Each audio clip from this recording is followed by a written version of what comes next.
Today we're working on our 2012 Kia Forte EX. It's got a manual transmission. Recently the engine failed, had a catastrophic failure, about 95,000 miles, which I guess is pretty common for these 2.0 liter Kia engines.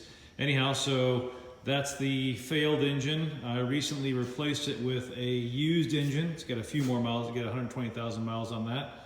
But anyhow, so I put the replacement engine in there, ran it for about 15 miles, and the low oil pressure light came on.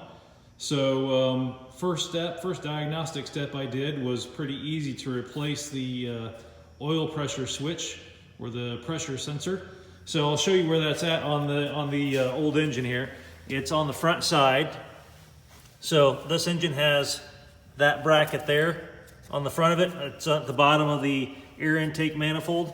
I've seen a video where they said you need to take the air intake manifold off. You do not. Just take these 4 bolts off that hold this bracket on, and you can get access to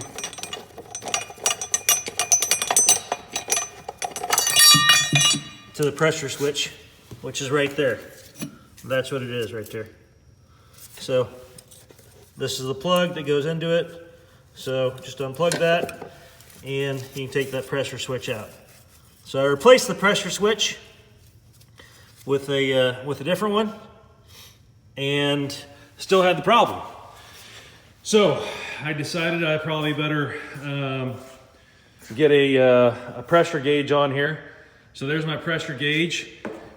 I went to Harbor Freight. I called around to different auto parts places. Nobody had one that you could rent or borrow, but I went down to Harbor Freight and bought this engine oil pressure test kit for 30 bucks.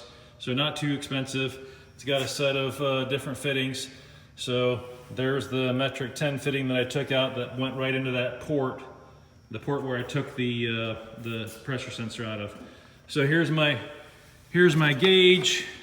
Obviously the engine's not running right now, so it's reading 0, but I hooked the gauge up to the front side of the engine, and you can't really see, but I hooked that up to the port, and I got about 8 psi on the gauge, which is very, very low. I don't know exactly what the pressure is supposed to be, but I know that 8 psi is way too low.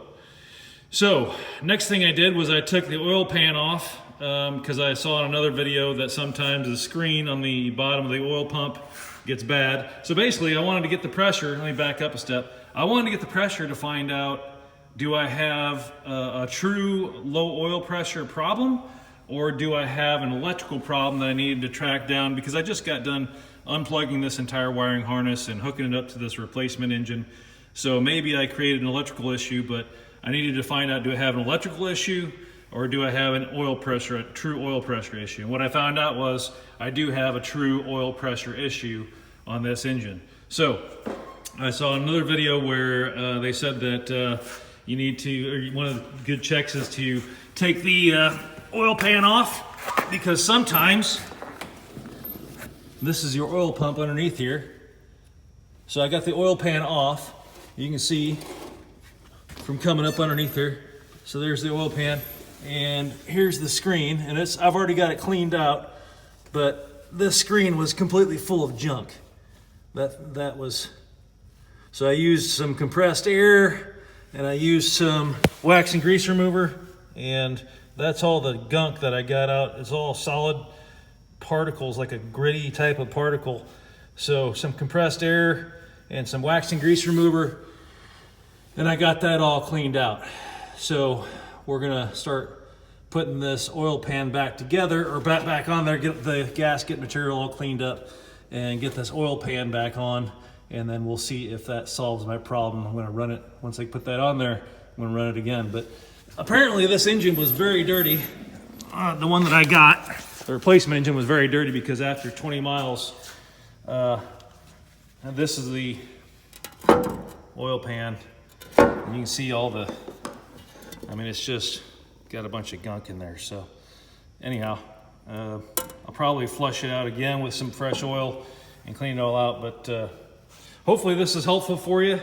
If you ever run into a low pressure, I've got the screen on the oil pump clean, the oil pan back on, just put some oil in it. I'm gonna get her started here.